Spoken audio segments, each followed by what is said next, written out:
At the family gathering, Mom said, "She doesn't belong at this table." Her voice sliced through the laughter like broken glass. Forks clattered against plates, conversation froze midair, and every eye at that long mahogany dining table swung toward me.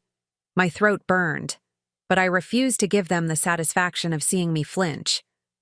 My mother, Linda, smirked like she'd just executed the perfect blow. "Before we begin, drop a comment and tell us where are you from and from which city you're watching our videos? And after watching the whole video, don't forget to tell us what would you do in this situation. Be honest.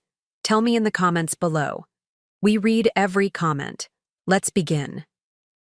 My sister Haley hid her grin behind a champagne glass, and my father shifted uncomfortably but said nothing, like always. I gripped the edge of the chair so tightly my knuckles went white. "Then maybe I shouldn't be here," I said evenly, forcing my voice not to crack. I pushed my chair back slowly, the scrape echoing in the room, heavier than thunder. No one stopped me. Not one person said a word. The silence was louder than any insult. I walked out. Each step felt like it weighed 100 pounds, but I kept my head high. Behind me, the dining room erupted again with laughter, whispers, and clinking glasses, as if my existence could be erased in seconds. But what they didn't notice was the one person who didn't laugh. My grandfather, Henry Donovan, his sharp, blue eyes following me as I disappeared down the hallway. He was the oldest at that table but carried himself like a man still in command of every room he entered. 5 minutes later, I heard the shuffle of his cane behind me on the stone path. Outside. "Emily." His voice was low but steady. "Don't let them see you cry." I turned, biting my lip, but the tears betrayed me anyway. "Grandpa, she humiliated me in front of everyone. My own mother." He stepped closer, putting a hand on my shoulder, his grip surprisingly firm. "Do you think I don't know what she's doing? Do you think I haven't watched the way she and your sister have tried to push you out?" I froze. "You noticed?" His jaw tightened. "I notice everything. And tonight, they've made a mistake they won't come back from." His eyes glinted with something dark, something dangerous. "Now wipe your face. Let me handle this." Before I could respond, he turned and walked back into the dining room alone. The door shut behind him with a final thud, leaving me trembling. On the porch. The next sound I heard wasn't laughter. It was silence. Thick, suffocating, stunned silence. And when I dared to peek back through the window, every single face at that table had fallen pale, eyes wide, as my grandfather stood at the head of the table saying words I couldn't hear.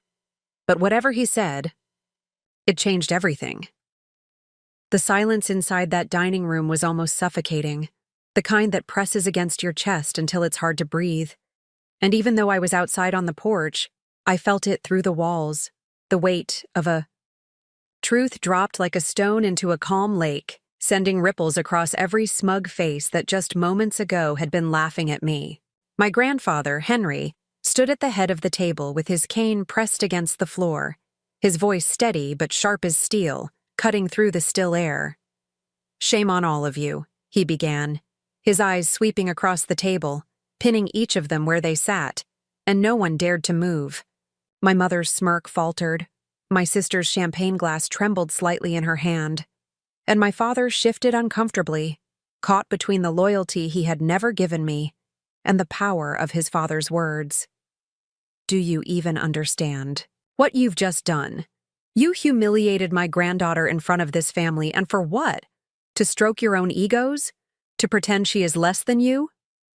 His cane slammed once against the wood floor, the sound reverberating, making even the youngest cousins jump. "Let me tell you something none of you seem to know, or perhaps you conveniently forgot. Emily is the only one in this family who stood by me when I was in the hospital last year.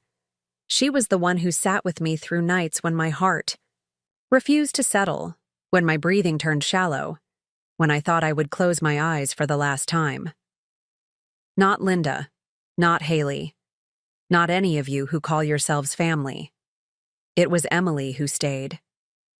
His voice cracked slightly, but his anger only burned brighter, his hands trembling with force as he pointed directly at my mother. You think you have the right to say she doesn't belong at this table? Let me make something clear. Without her, this table wouldn't even exist, because she's the only one who cared enough to be here when it mattered. I watched from the window, my chest tightening, tears streaming unchecked as his words fell like hammer blows, each one shattering the false pride and poisoned laughter that had filled that room only minutes before. My mother tried to speak, stuttering, "Dad, you don't understand." But he cut her off, slamming his cane again, eyes blazing. "I understand more than you think. I've seen your cruelty, Linda, the way you and Haley whisper behind her back, the way you've made her feel small every chance you get. And I stayed quiet longer than I should have. But tonight, I will not stay quiet. You've made her an outsider in her own family, and I will not forgive it." The room sat frozen, no one daring to meet his eyes, and then his next words dropped like a thunderclap. "Since you seem so certain, Emily doesn't belong. Let me tell you where she does belong. She belongs to me. She is my heir.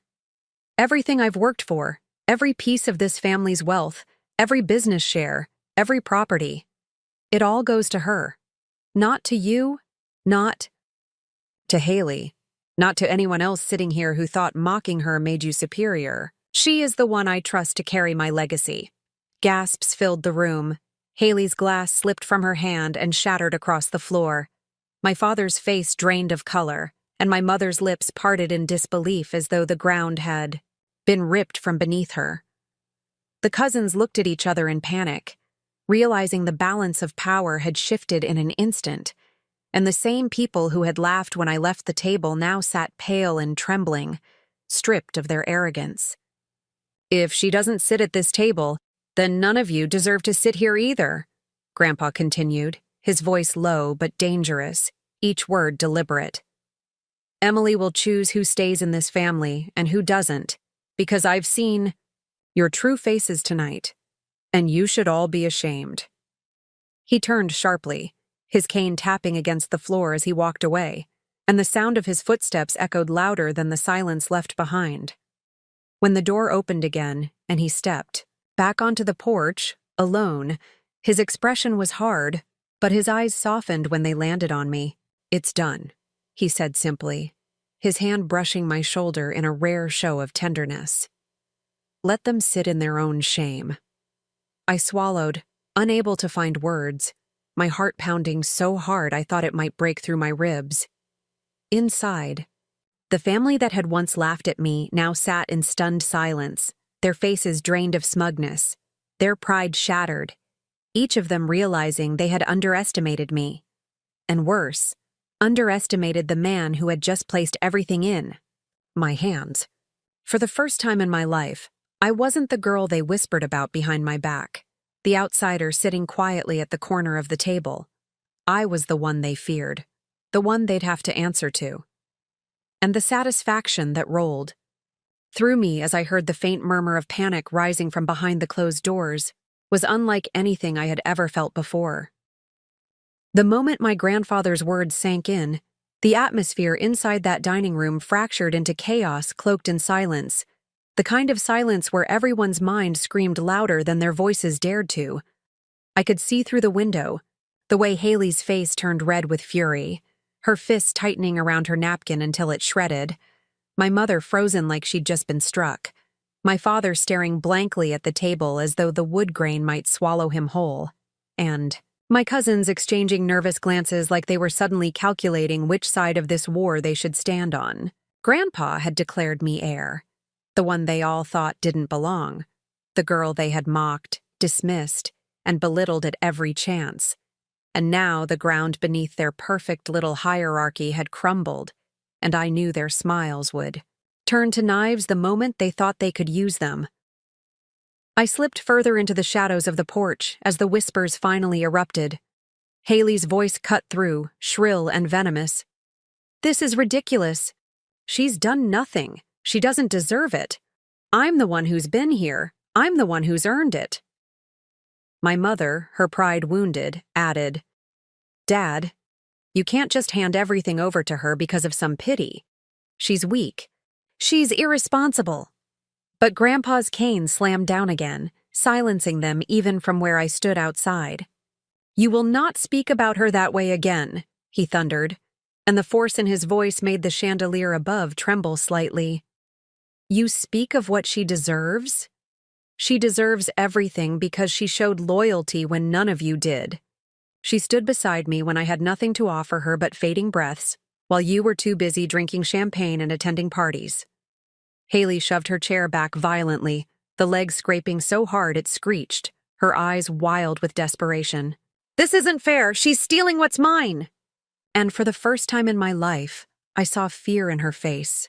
Not superiority, fear that everything she had built her shallow pride on was slipping away in seconds. My father finally spoke, his voice low but bitter. Emily doesn't know the first thing about responsibility. She'll ruin everything. And Grandpa's gaze hardened as he looked at him. Maybe she will stumble, but she will not ruin this family the way your silence has. You were supposed to protect her, and you failed. You all failed. The shame in his tone cut sharper than any knife, and I felt tears well in my eyes again. Not from sadness this time, but from a vindication I had never thought I would taste. The room shifted into arguments, whispers, the clink of trembling silverware, but beneath it all was the undeniable truth. The power had moved into my hands, and they knew it. That's when the begging started. My aunt leaned forward, her tone sweet but desperate. Emily's young, Henry. She doesn't understand how ruthless the world can be. Maybe we can guide her. Maybe Haley can help her. They can share the responsibility. But Grandpa cut her off coldly. You mean steal it from her the way you've stolen her dignity? No. This family will answer to Emily now. The panic that followed was palpable, the greedy shine in their eyes replaced with desperation, like people trapped in a burning building realizing the only exit door was in my hands. My mother finally stood, trying to gather some control, smoothing her dress and forcing her voice calm. Fine, she said tightly. If this is the decision, then we'll just have to accept it. But Emily should be reminded of what we've done for her, the roof we gave her, the years we raised her. Her words were a knife disguised as honey, and I could almost laugh at the hypocrisy. Grandpa leaned on his cane, his voice steady but merciless. What you gave her was not love. It was duty twisted into cruelty, and I will not let you use it against her now. My mother's face fell, the color draining, and Haley burst into tears. The kind of theatrical crying that once fooled everyone in the room, but now only filled the space with discomfort. Through the glass, I could see cousins whispering to each other, some already glancing toward the door as if they wanted to escape the storm that had broken the family apart. And me? I stood frozen on the porch, my breath coming fast, my heart pounding like a drum in my chest, realizing for the first time that I wasn't powerless anymore, realizing that the people who had treated me like a shadow were now watching the light swing directly onto me. And yet, in that moment of twisted triumph, I understood something deeper. This wasn't just about inheritance, property, or wealth. It was about identity, belonging, dignity, everything they had tried to strip from me. And now, with my grandfather's declaration echoing in the air, they had no choice but to see me, to fear me, and to prepare for a future where the girl they shoved to the edge of the table was the only one with a seat that mattered. My hands trembled as I stood on that porch, the night air cool against my skin, but something inside me had shifted. Something that had been buried for years under the weight of my family's cruelty was finally clawing its way to the surface, and when I heard my mother's strained voice, and Haley's broken sobs leaking through the door, I realized it was time to stop hiding. I pushed the door open slowly, and the sound of it creaking silenced the room faster than any shout could have, every head snapping toward me as if I were no longer the invisible daughter they dismissed, but a figure they could no longer ignore. My mother's lips parted, her face a blend of fear and anger, but no words came out, and Haley's tear-streaked cheeks burned as she glared at me like I was the villain who had stolen her crown. My father shifted in his seat, avoiding my eyes, while my cousins stared wide-eyed as if they were witnessing something they had never thought possible. Grandpa didn't turn to look at me. He didn't need to. His presence behind me was enough. His declaration still vibrating in the air like thunder, and I felt it steady me, push me forward. I walked slowly, each step echoing in the silence, and when I reached the table, I didn't sit in the empty chair I had left earlier. I stood tall at the head beside my grandfather, my voice calm, but cutting. "You wanted me gone," I said, my eyes sweeping across them. "And for years you've succeeded in making me feel like an outsider, like I didn't matter, like my silence was proof you could walk all over me. But look at you now. Look at the faces you wear when you realize I'm the one holding the power you thought was yours." My mother clenched her fists, her nails digging into her palms, and whispered harshly, "You're just a child compared. To us, you don't know how this family works." But her voice cracked under the weight of her fear, and I leaned forward slightly, meeting her gaze with a strength I didn't know I had. "No, Mom," I said firmly. "I know exactly how this family works. It feeds on humiliation. It feeds on tearing down the ones who don't play by your rules, and you've mistaken my silence for weakness. That ends tonight." Haley slammed, her hand on the table, her tears morphing into rage. "You can't do this. Everything was supposed to be mine. You've always been nothing," she screamed, and for a moment, I almost pitied her. But then I remembered every sneer, every cruel laugh, every whispered word meant to cut me down, and the pity dissolved into steel. "Maybe I was nothing to you," I said, my voice sharp. "But that's because you needed me to be nothing so you could feel like everything. But that illusion is over, Haley. You don't get to define me anymore." The room buzzed with tension, my cousins fidgeting nervously, my aunt and uncle staring down at their plates like the truth burned too hot to look at directly, and my father's jaw tightened as though he wanted to speak but couldn't find the words. My grandfather finally tapped his cane once, his voice low and final. "You've heard her. This is no longer a debate." And with that, the air shifted permanently. The family that once laughed at me now sat in silence, crushed under the weight of what they had lost, while I stood taller than I ever had before, no longer the girl who had been told she didn't belong at the table, but the woman who had become the table itself, the foundation they would have to bow to if they wanted a seat in the future. The room erupted in soft laughter, at my expense. The clink of glasses, pastel balloons tied to every chair, and the pile of pink and white baby gifts stacked neatly in the corner should have made this afternoon beautiful. It should have been a celebration of my sister's upcoming motherhood. But instead, my own mother's voice cut through the chatter like a sharp blade. "She's jealous because no man would stay with her," Mom said casually, her words tossed across the crowded room as if they were nothing more than a joke.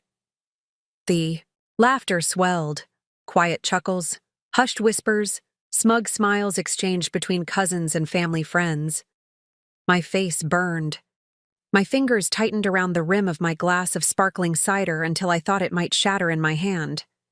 I didn't flinch. I didn't roll my eyes. I didn't even give her the satisfaction of a response.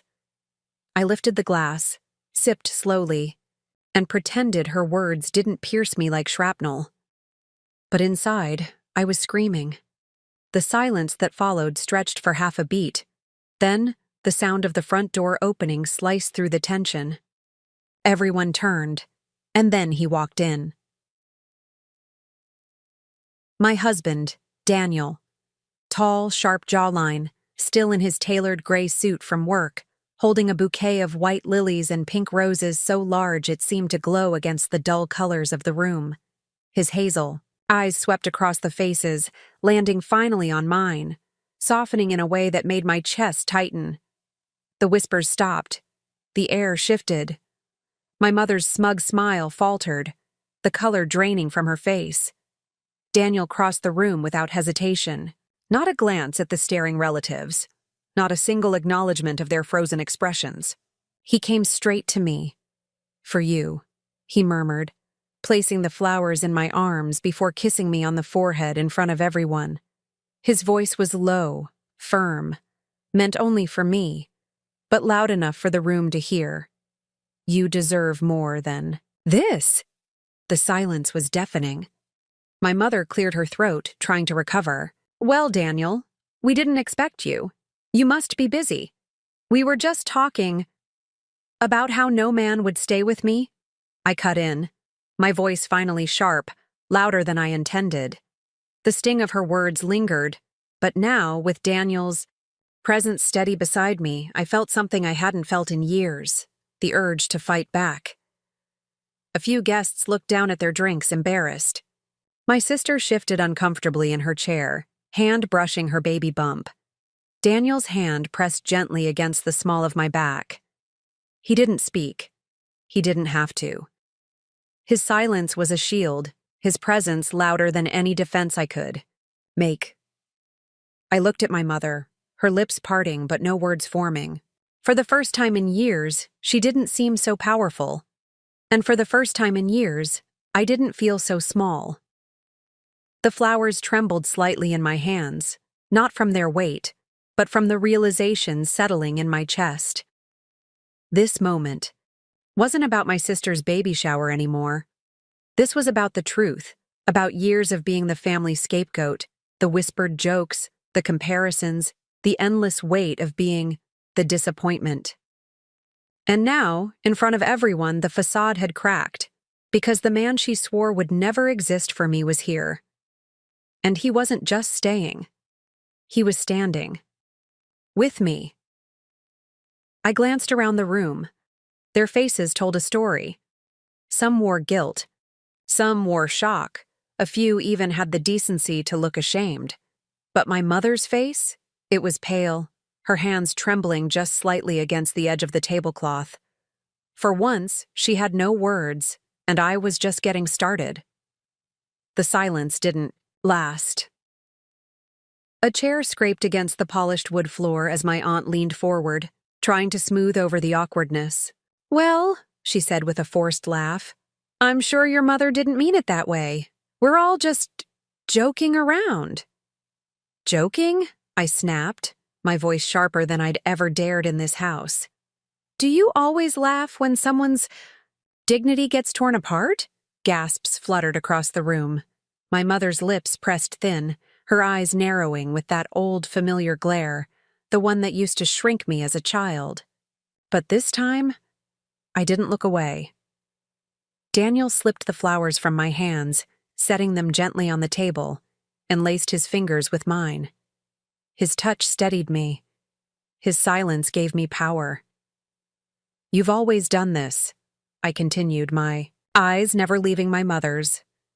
"Every family gathering, every dinner, every chance you got, you turned me into the punchline. I took it. I swallowed it.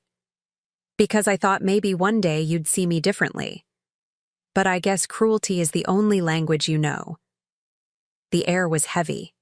My sister shifted uncomfortably, her voice small but cutting. "Mom? Maybe you did. Go too far this time. Don't you start," Mom hissed, glaring at her. "You have everything you've ever wanted because of me. Don't forget who held you up." Her tone dripped with venom, and for a moment, even my sister looked stunned. That was when Daniel spoke. Calm, controlled, every syllable slicing like glass. "I didn't want to say anything today," he began, his voice low but commanding enough to make every head turn. "But I've listened long enough. I've watched my wife walk into rooms filled with people who claim to be family, only to be humiliated, mocked, treated like she's less. Do you realize how much strength it takes to keep showing up here?" My mother's jaw tightened, but Daniel didn't stop.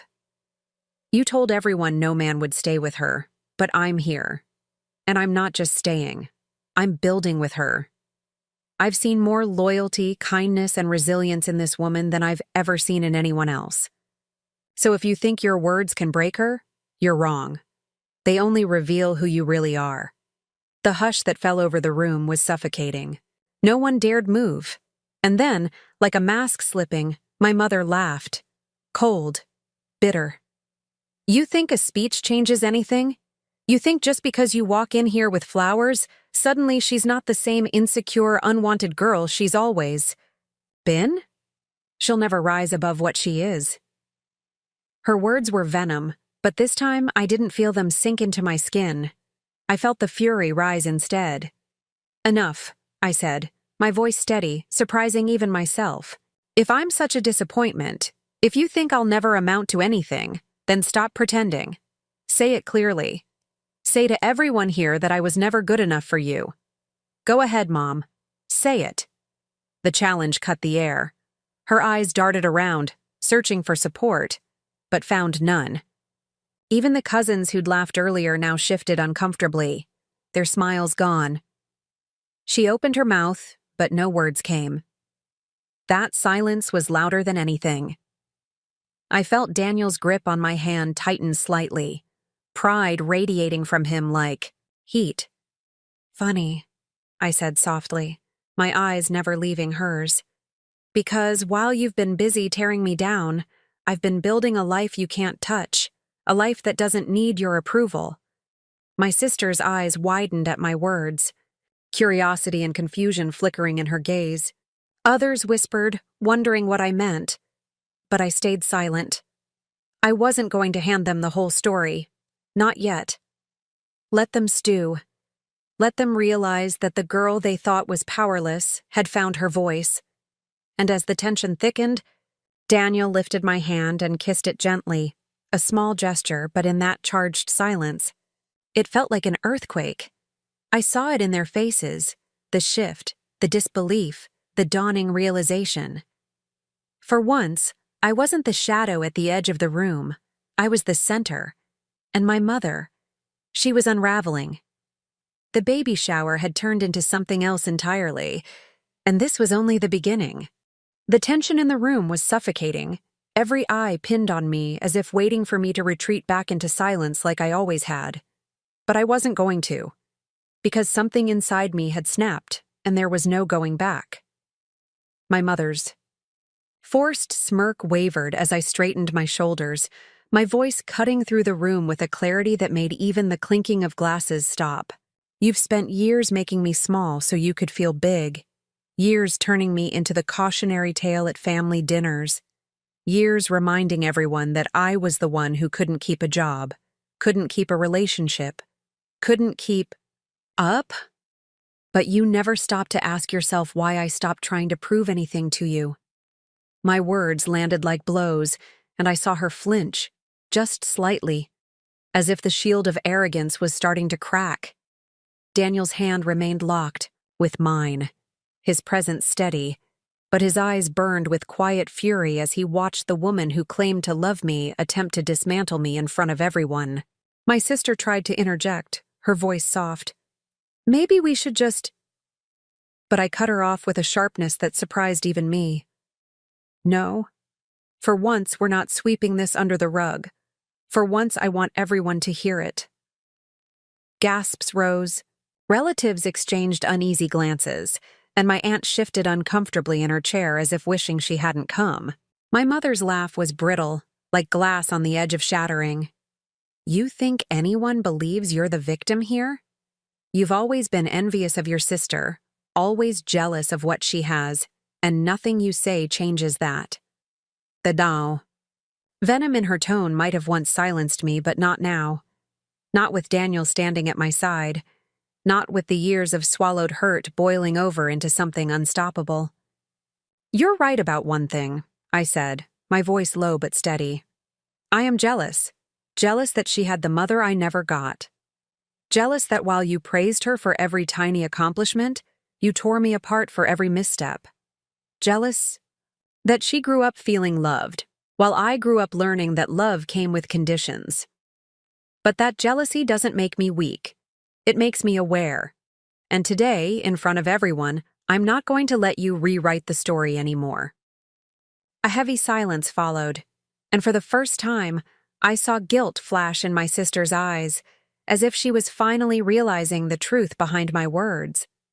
Daniel squeezed my hand, his jaw tight as he finally added, "What's remarkable isn't that she's still standing after all the years you tried to crush her. It's that she's stronger than all of you combined. You tried to convince her she was unworthy, but I've seen her build a life filled with more courage, more compassion, and more resilience than anything in this room." His words rang like a verdict, and I watched the color drain from my mother's face, her facade collapsing as whispers spread across the guests, some staring at me with something new, respect, maybe even admiration. My aunt shifted again, clearing her throat, clearly uncomfortable with the spectacle. But it was too late. The truth was out, and it was unraveling decades of control in front of everyone. "You can keep pretending you're the victim," I told my mother, my voice firm. "But the truth is, you needed me to stay broken so you could stay powerful. I'm done playing that role." My mother tried to speak, her voice faltering. "You ungrateful." But Daniel's voice cut her off, deeper and sharper than I'd ever heard it. "No, she's not ungrateful. She's just finally free." That line landed like a hammer, and the room erupted, not in applause, but in silence so thick it pressed against the walls. A silence that screamed louder than any defense my mother could muster. My sister lowered her gaze, her hands folded tightly over her baby bump as if clinging to the innocence she was about to bring into the world, maybe realizing how twisted the legacy she grew up under truly was. I looked around at the guests, faces pale, embarrassed, some ashamed to even meet my eyes. And for once, I didn't shrink beneath their stares. I let them see me, the real me, the woman who had walked through fire and was finally willing to burn down every lie built at her expense. And in that moment, I realized something deeper. This wasn't just about my mother's words at a baby shower, it was about reclaiming the years of my life that had been stolen by her cruelty. My chest tightened, not with fear, but with release, as if every breath I took was no longer borrowed under her shadow, but truly mine. Daniel leaned close, his voice only for me. "You don't have to prove anything to them anymore. You never did." My throat ached, but I held my head high, because he was right, and for the first time in my life I actually believed it. The baby shower had turned into a battlefield of truth, and while my mother sat stiff in her chair, her pride unraveling, before everyone's eyes, I felt a power I'd never felt before pulse through me, a freedom I had only dreamed about. My voice didn't shake as I spoke again, my words cutting clean. "All my life, you told me I was nothing. But here's the truth, Mom. I'm more than the label you slapped on me. I'm a wife. I'm a partner. I'm a woman who has built a life on her own terms, with a man who chose me not because he had to, but because he wanted to. And I will never let you take that from me again."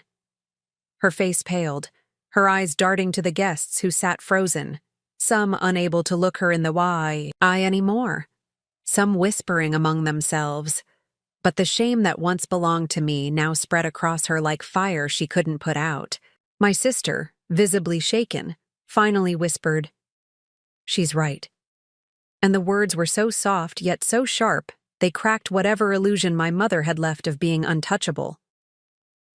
Daniel pulled me closer, his presence an anchor in the storm, and he looked around the room, his voice steady as steel. "You've all seen how she's been treated and you stayed silent, but silence makes you part of it. If you ever truly loved her, it's time you showed it, not in whispers after the fact, but now, when it matters." The words hung heavy, and I could feel the weight pressing down on every relative sitting there, the guilt of years they'd laughed along or turned away. A few lowered their eyes, shame flooding their faces, while others looked at me with something new. Acknowledgement, maybe even regret. My mother slammed her glass on the table, her voice trembling with rage. "This is supposed to be a celebration, not your stage for melodrama." And I didn't even blink as I answered, "No, Mom, this is supposed to be a family. But you turned it into a competition, a performance, a place where cruelty was disguised as love. I'm done playing." My words hit like thunder, and Daniel kissed the side of my head, his quiet support amplifying my strength. The silence that followed was unlike any before. It wasn't just awkward, it was final. The kind of silence that comes when something toxic finally dies. I looked at my sister one last time, her wide eyes glistening, and said gently, "I hope your child grows up in love that doesn't break them." It was the last truth I needed to say, and then I stood, Daniel standing with me, the bouquet of flowers still bright against the dullness of the room. As we walked toward the door, I didn't feel small. I didn't feel overlooked. I felt unchained. And as we stepped outside, the cool air hit my skin like a baptism, a cleansing of years, of silence, and Daniel whispered, "You didn't just survive in there, you won." I smiled for the first time that day, not the polite smile I'd worn for years to keep peace, but a real one, the kind that came from finally choosing myself. And while I knew my mother's words might still sting in quiet moments, they would never define me again. Because the truth wasn't in her cruelty, it was in the fact that despite everything, I had risen, I had spoken, and I had walked away not broken, but whole.